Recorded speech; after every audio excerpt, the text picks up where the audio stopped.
The air was thick with incense and shadow as I stood in the center of the ritual circle, chanting ancient words passed down through generations. This was my life, a path of power, mystery, and defiance against the light others blindly worshipped. I had walked this road willingly, embracing the darkness with pride and certainty. But that night, everything changed. The ritual I performed was meant to deepen my connection to the forces I served, but instead, it pulled me into a place far beyond anything I expected. Suddenly, a coldness unlike any earthly chill swept over me, and the symbols I had carved into the altar seemed to flicker and warp. My vision blurred, the room twisted, and a terrifying void swallowed me whole. I felt my body falling apart, my breath fading, and the darkness closing in, and then nothing. No pain, no fear. Just an eerie stillness that felt both empty and infinitely vast. When I regained consciousness, I was no longer in the dim chamber, but standing in a realm bathed in an unearthly light so pure and intense it seared through the lies I had clung to. The darkness I had embraced with such conviction felt distant, meaningless here. And before me stood a figure so radiant, so impossibly full of love and authority, that I was utterly undone. Jesus. His gaze pierced my soul, stripping away every mask I wore, the arrogance, the bitterness, the years spent defying a love I claimed not to believe in. He didn't speak immediately, but his presence told me more than words ever could. I was known, I was seen, and nothing I had done could hide me from his mercy. For the first time, terror gave way to awe. I was confronted not by condemnation, but by a love so vast and powerful. It challenged everything I thought I understood about darkness and light, good and evil. The journey I had embarked upon had led me here not to power, but to a truth that shook me to my core. As I stood there, rooted by the overwhelming presence before me, Jesus finally spoke not with thunder or wrath, but with a voice so gentle and full of compassion, it unsettled every fiber of my being. You have walked in darkness by choice, but know this: my love is greater than any shadow you have embraced. His words struck me like lightning, not because they condemned me, but because they exposed a deep, hidden hunger within me, a craving for a love I had long denied. The truth hit me hard. All the rituals, all the power I sought through darkness, were pale imitations of the true power found only in surrender to God's love. I had spent years building walls of pride and bitterness, convincing myself that I was invincible, untouchable. Yet here, in the presence of divine light, every lie unraveled. I was exposed, vulnerable but not rejected. Instead, I was invited into a healing so profound, it shattered every chain that bound me. Jesus revealed to me the reality of what I had been serving, how the darkness promised freedom but only delivered bondage, fear, and despair. He showed me visions of souls trapped in torment, lost to pride and rebellion, suffering in a realm they had chosen without knowing the true cost. But then his gaze softened, and he spoke of mercy, of redemption, even for one as hardened as I had become. You are not beyond my reach, he said. No one is. My arms are open, waiting for the one who turns to me, no matter how far they have strayed. Those words ignited something inside me, hope, a fragile but undeniable hope that maybe, just maybe, I could be set free. I felt a deep shame, the weight of every wrong path I had taken, every hurt I had caused. Yet, Jesus did not dwell on my sins. Instead, he spoke of forgiveness, of a new beginning. Come to me, and I will give you rest. Let go of your pride. Receive the grace that heals and restores. In that moment, I saw clearly the futility of the power I had chased, the empty promises of the darkness that could never fill the void in my soul. I understood that true power was found, not in domination or fear, but in love, humility, and surrender. The presence of Jesus enveloped me like a healing fire, burning away the bitterness and anger I had carried for so long. Tears I didn't know I had began to flow, not from weakness, but from the release of a burden I had carried alone. For the first time, I experienced a peace that surpassed all understanding, a peace that said, no matter how deep my darkness, the light of God could reach me, transform me, and bring me home. As the radiant light surrounded me, Jesus continued to reveal the depths of his mercy, and I was overcome by a torrent of emotions I had never allowed myself to feel. Shame, remorse, and a desperate yearning for redemption surged within me, clashing with years of defiance and pride. For so long, I had lived convinced that my path was chosen, that the power I wielded was mine to command. But now, in this presence of overwhelming grace, every certainty was shattered. Jesus looked deep into my soul and said, "You have sought control through darkness, but true freedom is found in surrender to my love. You were created for more than rebellion. You were made to live in the light of my peace." Those words stirred something, buried beneath layers of anger and fear. I remembered a time before the bitterness, before the rebellion, a time when I was innocent and longing for love. He then showed me visions, moments from my past that I had tried to forget or justify, the broken relationships, the pain I inflicted on others, and the loneliness hidden beneath my mask of strength. Yet even in those moments, his light shone, revealing that I was never abandoned, never forsaken.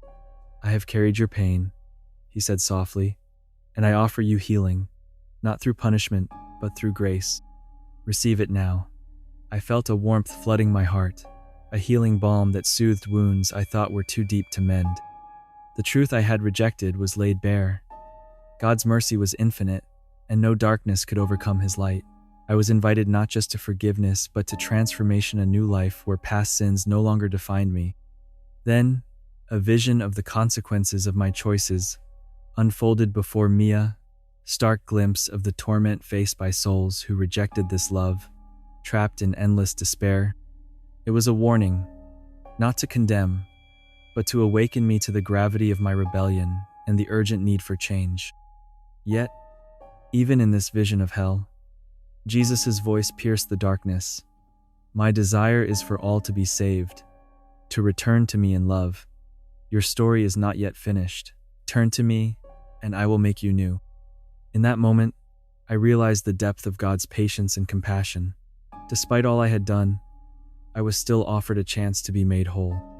Overwhelmed by his mercy, tears streamed down my face, tears of sorrow, relief, and an emerging hope. The hardness of my heart began to soften, and I felt the first stirrings of true repentance.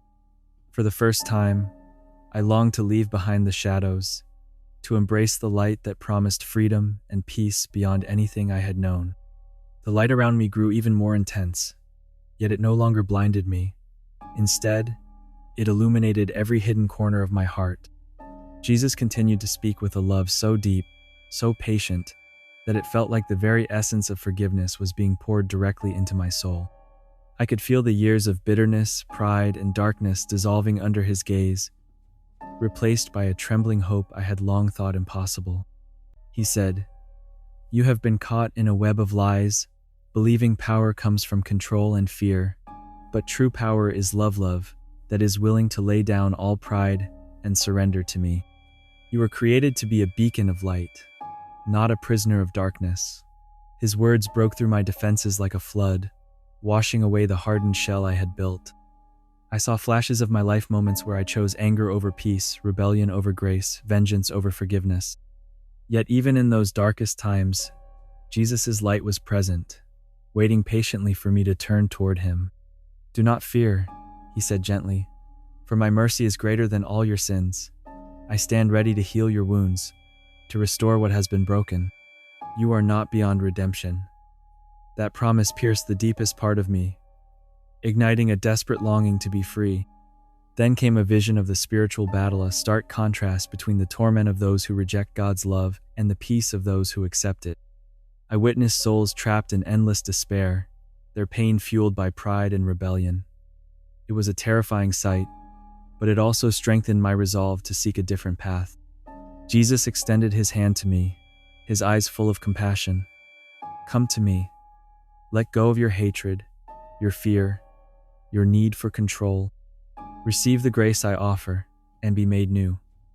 I wanted to resist, to cling to the familiar darkness, but his love was irresistible. As I reached out and took his hand, a wave of peace swept through me, deeper than any I had known, healing wounds I thought were permanent.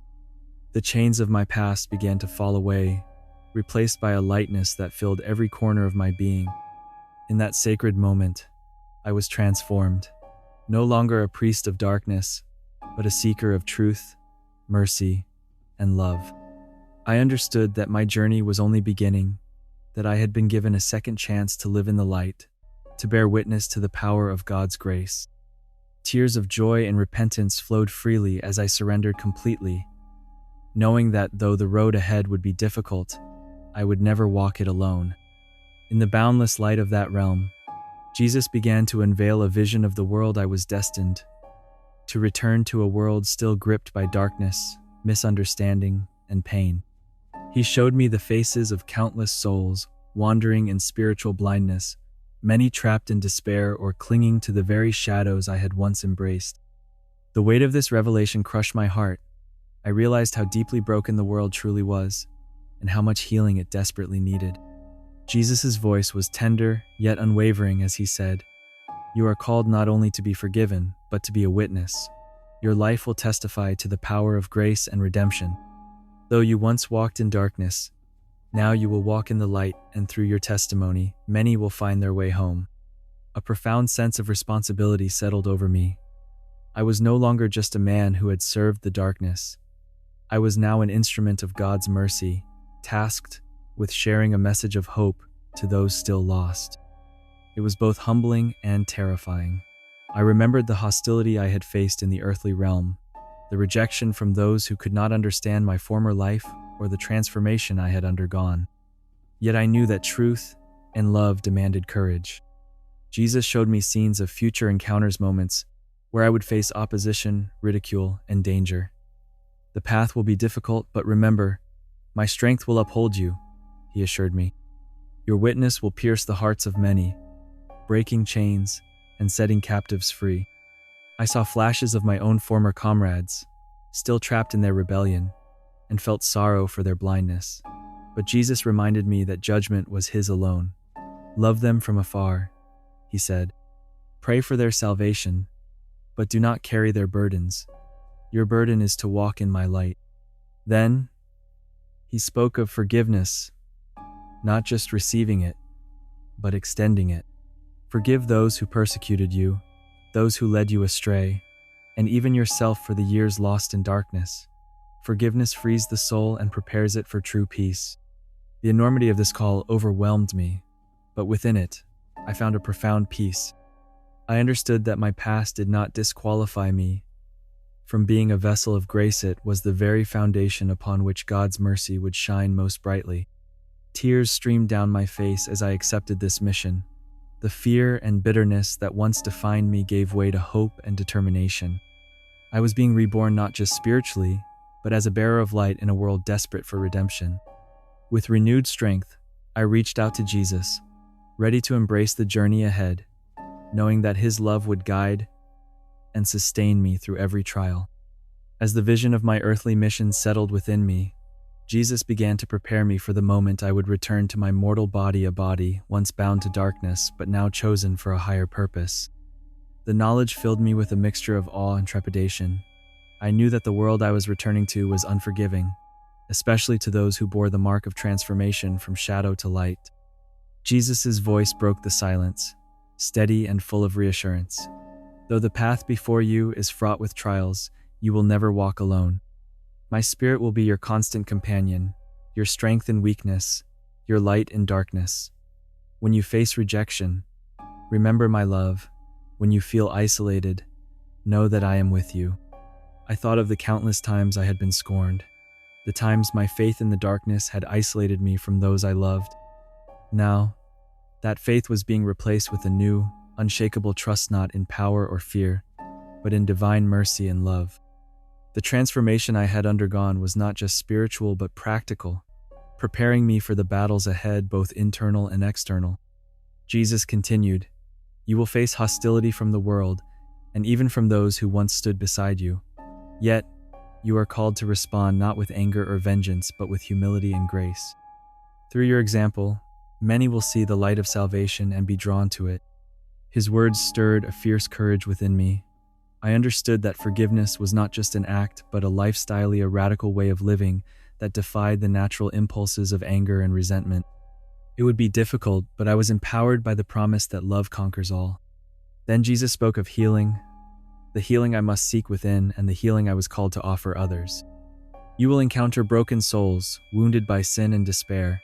Your testimony will be a balm to their wounds if you carry it with sincerity and compassion. Let love be your language, and forgiveness your guide.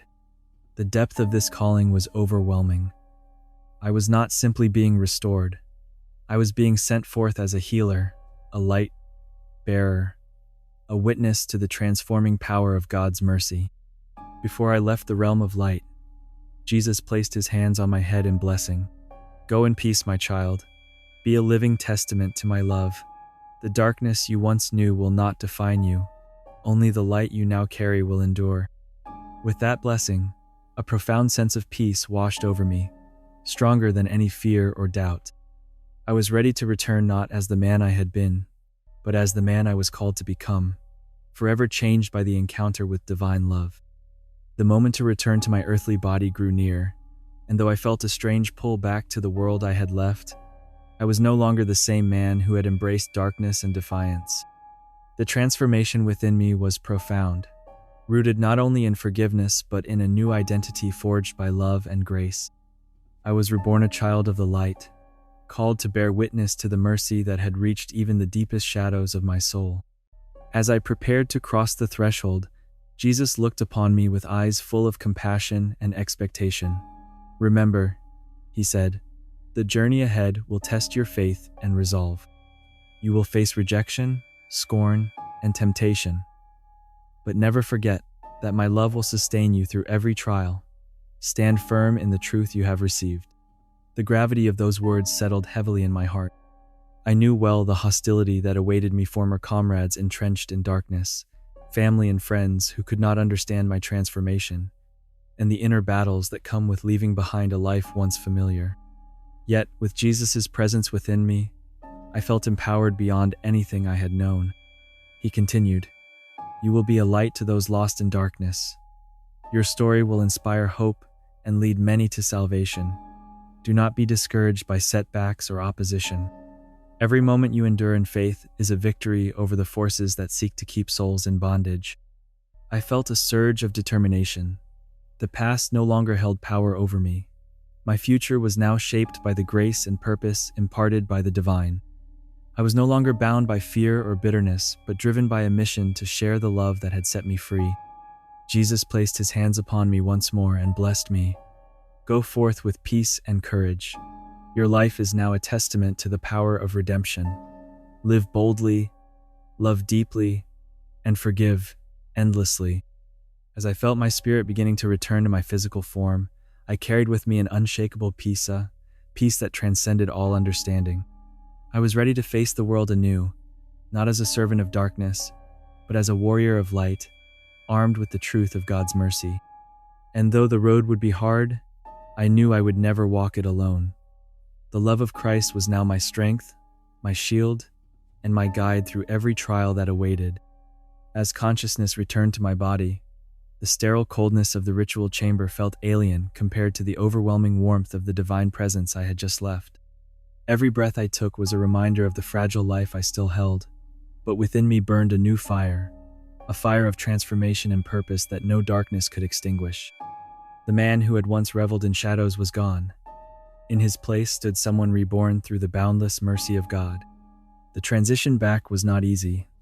I was met immediately with the weight of my past, the years steeped in rebellion, the pain I had caused myself and others, the isolation that had marked my life.